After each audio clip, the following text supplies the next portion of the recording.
নরেন্দ্র মোদী নিজে স্বীকার করে যে আমি মূর্খ মানুষ, আমি অশিক্ষিত, আর অমিত শাহ হলো একটা গুন্ডা। আমি আমার গ্রামের গল্প একটা বলি। আমার গ্রামে একজন প্রধান ছিল, তিনি ভালো করে লিখতে পারতেন না। তিনি শুধু করে নাম সইটা করতে পারতো, তাও পরবর্তীকালে প্রধান হওয়ার পরে, কিন্তু তার কাছে সবাই যেত।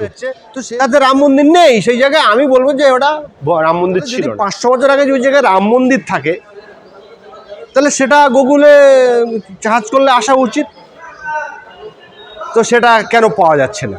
হিন্দু সম্প্রদায়ের মানুষ বলছেন যে ওই অযোধ্যায় 500 বছর আগে রাম মন্দির ছিল, এই কথাটা বলছেন। তো আমি তাদের উদ্দেশ্যে একটা কথা বলবো যে 1280 খ্রিস্টাব্দে চেঙ্গিস খান বলে একজন এসেছিল, গুগলে ঘাঁটুন পেয়ে যাবে। মোদি ডিজিটাল ইন্ডিয়া করেছে, গুগলে ঘাঁটলে পেয়ে যাবেন। সেই চেঙ্গিস খানের মৃত্যু ঘটে সুলেমান শাহ, তার ছেলে আথরুল গাজী, তার ছেলে উসমান, তারাই সেই চেঙ্গিস খানের বংশকে নির্বংশ করে। আপনি মারুন গুগলে, আপনার সুলেমান শাহও আসবে, আথরুল গাজীও আসবে, উসমানও আসবে, ঔরঙ্গজেবও আসবে, আমাদের দেশে ইংরেজরা কবে এসেছিল সেগুলোও আসবে, তাজমহল কত সালে তৈরি হয়েছিল সেটাও আসবে। তো চেঙ্গিস খান এসেছিল 1280 খ্রিস্টাব্দে, হিসেব ধরলে এখন দেখা যাচ্ছে 740 বছর আগের কথা বলছি আমি। তাহলে যদি 500 বছর আগে যে জায়গায় রাম মন্দির থাকে, তাহলে সেটা গুগলে সার্চ করলে আসা উচিত। তো সেটা কেন পাওয়া যাচ্ছে না? এটা হিন্দুদেরকে বোঝানো হয়েছে, কিছু মানুষকে, কিছু সুবিধাভোগী মানুষ, তাদেরকে বোঝানো হয়েছে, আর যারা অবুঝ মানুষ আছে তারা সেগুলোকে বিশ্বাস করেছে। আর সর্বোপরি মানুষ বলবো আমি যে রাম মন্দির নিয়ে যে বিতর্ক, যে রায় দিয়েছে সুপ্রিম কোর্টে যাকে বসানো হয় তিনি হলেন সুপার পাওয়ার থাকে, তার ক্ষমতা থাকে। আমি আমার গ্রামের গল্প একটা বলি। আমার গ্রামে একজন প্রধান ছিল, তিনি ভালো করে লিখতে পারতেন না। তিনি শুধু করে নাম সইটা করতে পারতো, তাও পরবর্তীকালে প্রধান হওয়ার পরে, কিন্তু তার কাছে সবাই যেত।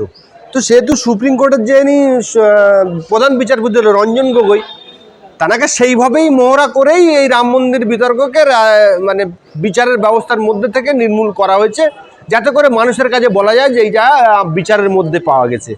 তো এরা অমিত শাহ, নরেন্দ্র মোদী সহ RSS-এর একটা গোটাপ ব্যাপার আছে, সেই গোটাপটাকে রঞ্জন গগৈ রূপ দিয়েছে।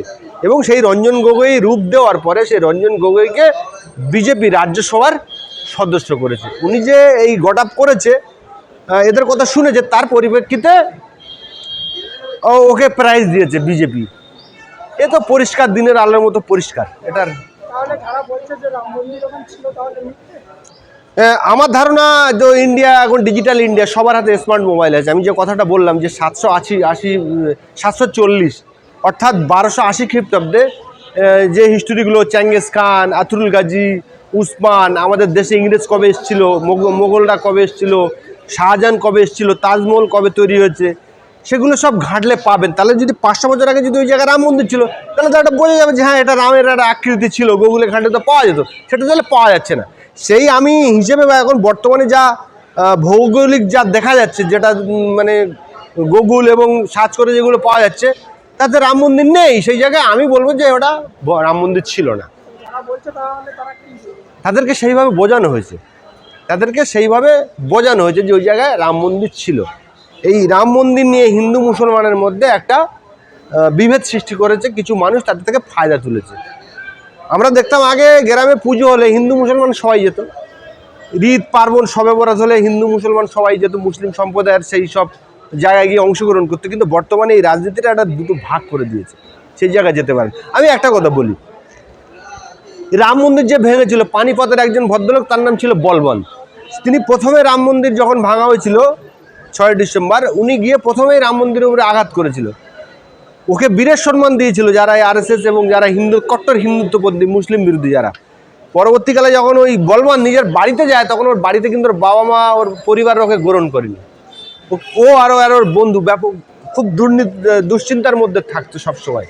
পরবর্তীকালে বুঝতে পারে যে হ্যাঁ আমি কোনো মসজিদ ভেঙে, বাবরি মসজিদ ভেঙে আমি ভুল করেছি। সেই বলবন্ত বলেছিল যে আমি 100 মসজিদ তৈরি কিংবা তার পুনর্নির্মাণ করব। কিন্তু দুর্ভাগ্যজনকভাবে সেই বলবন্ত পরবর্তীকালে মুসলিম ধর্ম গ্রহণ করে এবং 93টা মসজিদ তৈরি করে তিনি মরে যান। আর বর্তমানে যখন থেকে বাবরি মসজিদ ভাঙা হয়েছে সেই পর্যন্ত আজ পর্যন্ত হাজার হাজার ভারতবর্ষে মসজিদ তৈরি হয়েছে। আর লস হয়েছে কার? ভারতবর্ষের জুডিশিয়াল ব্যবস্থা, ভারতবর্ষের বিচার ব্যবস্থার উপরে সারা পৃথিবীর মানুষ এখন আমূল তোলে। কারণটা কি?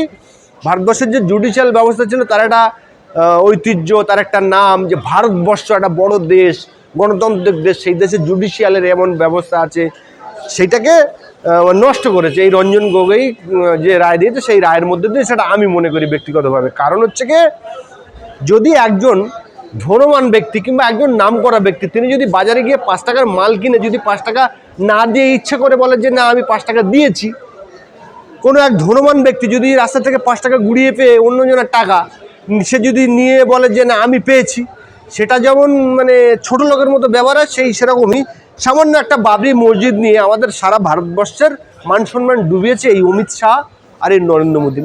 নরেন্দ্র মোদী নিজে স্বীকার করে যে আমি মূর্খ মানুষ, আমি অশিক্ষিত, আর অমিত শাহ হলো একটা গুন্ডা। তো দুর্ভাগ্যজনক এই নরেন্দ্র মোদী অশিক্ষিত এবং দাঙ্গাবাজ, যার হাত গুজরাটের গোধরায় দাঙ্গা হাতে লাল হয়ে রয়েছে, সেই মানুষটাই প্রধানমন্ত্রীর শীর্ষ পদে বসেছে সে। এবং এই গুন্ডা, যেটাকে গুন্ডা বলে, তড়িপার গুন্ডা অমিত শাহ, তো এদের কাছ থেকে এর থেকে বেশি কিছু আশা করা যাবে না। এরা চাচ্ছে হিন্দু মুসলিম একটা দ্বন্দ্ব করে আমরা আজীবন ভারতবর্ষে দখল করে ভারতবর্ষের মসনদে বসে যাব। কিন্তু সেই অযোধ্যায় এবার লোকসভা ভোটে অযোধ্যার মানুষ কিন্তু বুঝিয়ে দিয়েছে যে না, পেট আগে, মন্দির মসজিদ আগে নয়। সেই জায়গায় অযোধ্যার মানুষ লোকসভা ভোটে তাদেরকে হারিয়ে বুঝিয়ে দিয়েছে। এবং ভারতবর্ষের এই যারা বলছে যে এই জায়গায় রাম মন্দির ছিল, এই জায়গায় মন্দির ছিল না, ধ্যান ত্যান বিভিন্ন রকম মতামত যারা করছেন, তারা যখন এই বুঝতে পারবে যে বিজেপির যে বাইনারি হিন্দু মুসলমানের মধ্যে দ্বন্দ্ব লাগিয়ে দিয়ে মাঝখান থেকে ফায়দাটা তুলবো আমি, সারা জীবন সারা আরও বেশি দিন আমরা মসজিদে বসে থাকবো, তারা যখন এটা বুঝতে শিখবে, এই বিজেপি বলে, এখন বিজেপি বলে না যে সারা সবচেয়ে বড়া পার্টি হ্যাঁ বিজেপি, বিশ্ব কি সবচেয়ে বড়া পার্টি হ্যাঁ ভারতীয় জনতা পার্টি, এটা সব থেকে ছোট পার্টি হতে বেশি সময় লাগবে না, আর বিজেপির নামগন্ধ থাকবে না। এটা খুব তাড়াতাড়ি হিন্দু সম্প্রদায়ের মানুষ বুঝতে পেরে যাবে। বুঝতে পেরে গেলে এই বিজেপির নামক কোনো দল আর ভারতবর্ষে থাকবে না।